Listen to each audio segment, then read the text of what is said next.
नमस्कार दोस्तों, निसर्गशाला से इस अभियान में सभी वृक्ष प्रेमियों का मैं रविराज मोहन राव डमरे स्वागत करता हूं।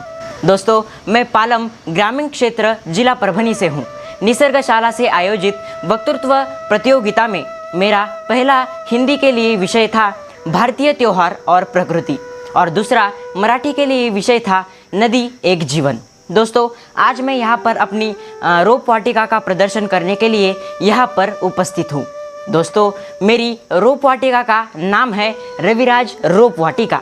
दोस्तों, आज मैंने रविराज रोप वाटिका यह नाम रखा गया है। दोस्तों, इसको तैयार करने में मुझे बहुत मेहनत लगी। वनस्पतियों के बीजों को इकट्ठा करना पड़ा, जैसे कि उंबर, चिंच, पिंपल, गुलमोहर, लिंबोनी, दालिंब, साग, कड़ी पत्ता, काजू, खारीक, चाफा फूल, रामफल और महूचे झाड़, मतलब कि हम मराठी में उसे बोलते हैं आम, वड़, जिसके हम बरगद का पेड़ कहते हैं, जामुन, नारियल, पारिजातक का फूल, ड्रैगन फ्रूट, कड़ू लींब, सीताफल और इसी प्रकार के आंवला, चिक्कू, अशोक, बोर, फनस, इस प्रकार के विविध पेड़ों को मैंने यहाँ पर उगाया है। देख सकते हो दोस्तों। दोस्तों, यह रोप वाटिका को बनाने के लिए करीब 4 महीने का कालावधि मुझे लगा है और यह रोप वाटिका देखकर आपको बहुत ही प्रसन्नता हुई होगी, खुशी हुई होगी कि इसको बनाने के लिए मुझे बहुत मेहनत करनी पड़ी है। दोस्तों, हमें पेड़ों को हरा भरा रखने के लिए एक छोटे बालक को जिस तरह से उसकी माँ देखभाल करती है, उससे भी ज़्यादा इन पेड़ों को, पौधों को देखना ज़रूरी होता है।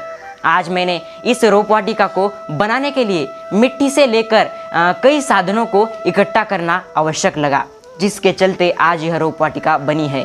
सबसे पहले इस रोप वाटिका को तैयार करने के लिए मुझे कम से कम 30 तथा 40 बीजों को, अलग पेड़ के पौधों को, बीज को यहाँ पर मुझे ढूंढना पड़ा। और दोस्तों, बीज हमें इतनी आसानी से नहीं मिले, बल्कि इसे इकट्ठा करने में करीब 1 हफ्ता लगा। दोस्तों, ये देख सकते हो आप बीज की फ़ोटो। इसके बाद बीज भी इकट्ठा हो गए। उसके बाद मैंने काली मिट्टी को इकट्ठा किया और उसके बाद अच्छी तरह से प्लास्टिक के कैन, बिस्लेरी की बोतल, खाली बोतल और प्लास्टिक की खाली थैलियों की मदद से मैंने यहाँ पर उसमें बीज को डालकर उसमें बीज उगाए हैं। 2-3 बार मैंने बीजों को थोड़ा थोड़ा पानी देता रहा। दिन में 2-3 बार थोड़ा थोड़ा पानी उसे देता रहा।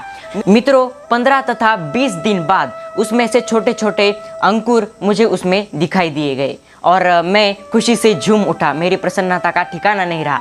मैं उसे देखकर बहुत ही आनंदी हो गया और फिर वह धीरे धीरे बड़े होने लगे और आज तक वे आपके सम्मुख है। दोस्तों, मैं इस रोप वाटिका को आपके सामने उसका लुभावना दृश्य प्रस्तुत कर रहा हूँ। तो देखिए दोस्तों, यह मेरी रविराज रोप वाटिका किस तरह से बनी है। सभी मित्रों और निसर्ग प्रेमियों को एक उपहार के तौर पर मैं आपके सामने प्रस्तुत कर रहा हूँ। यह हमारे संपूर्ण मानव के लिए एक ऑक्सीजन यानी कि प्राणवायु के रूप में सभी प्राणी मात्र के लिए, सभी जीव जंतुओं के लिए लाभप्रद होगा। उससे मुझे उस पर बहुत विश्वास होगा। और यह मैंने जो पौधे बनाए हैं, इन पौधों को मैं मेरे मित्र तथा रिश्तेदारों के शादी ब्याह में भेंट के रूप में देने वाला हूँ और मेरे गांव के मंदिर तथा पाठशालाओं के परिसर में मैं इसको लगाने वाला हूँ, जिससे कि हमारा पर्यावरण जो है, निसर्ग जो है, वो निसर्गरम्य वातावरण से भरपूर होगा। इसका लाभ हम लेने वाले हैं। मित्रों, आने वाले 10 वर्ष में इन पेड़ पौधों का अस्तित्व रहेगा भी या नहीं रहेगा, अर्थात इन पेड़ों का आने वाले 10 वर्ष में क्या होगा। देखिए मित्रों, यह मैंने जो पेड़ पौधे तैयार किए हैं, आने वाले 10 वर्ष में इन छोटे पौधों से वे बड़े पेड़ बन जाएंगे और इसका तथा लाभ मनुष्य, किसान, जीव जंतु, जितने भी प्राणी हैं, जिसमें जलचर, उभयचर, उनको पानी मिलेगा तथा पर्यावरण संरक्षण, जल संरक्षण, समाज और विशेष बात यह है कि हमारे देश की आर्थिक उन्नति में इन पेड़ों का विशेष योगदान होगा दोस्तों।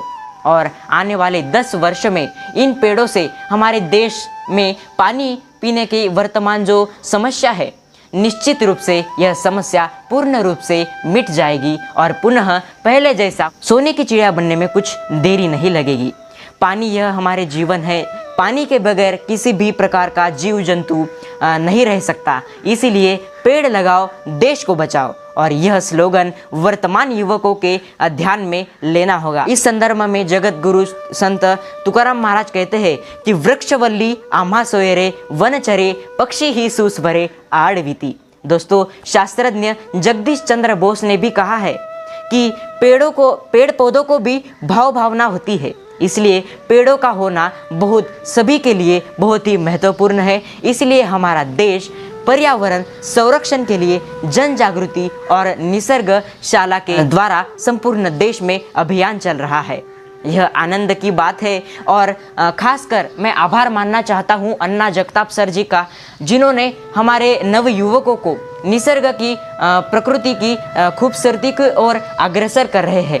दोस्तों, इसी के साथ सभी निसर्ग प्रेमियों के लिए मेरी ओर से बहुत बहुत बधाई देना चाहता हूं और इन अभियानों में जुड़े हुए हैं। तो दोस्तों, यह रोप वाटिका आपको बहुत अच्छी लगी होगी। आप देख सकते हो कितने अच्छी तरीके से यहाँ पर वृक्षों की पेड़ पौधों की कितनी अच्छी तरीके से यहाँ पर भरपूर वाड़ हुई है। दोस्तों, देख सकते हो कितने अच्छे तरीके से मैंने यहाँ पर पेड़ पौधों को सजाया है, उगाया है।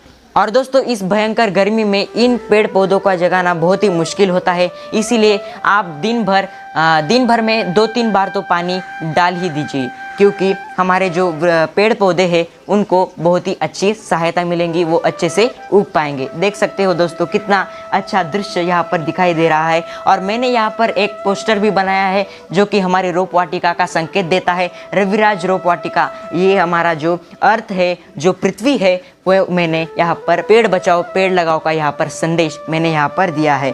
कितने अच्छी तरीके से यहाँ पर मैंने पेड़ पौधे को उगाया है। दोस्तों, तो चलिए फिर मिलते हैं अगली निसर्गशाला के वक्तृत्व स्पर्धा में, प्रतियोगिता में। तो चलिए, आज के लिए मैं यहाँ पर अपनी रोप वाटिका का प्रदर्शन कर चुका हूँ। तो चलिए फिर मिलते हैं। धन्यवाद। पेड़ बचाओ पेड़ लगाओ। जय हिंद, जय भारत।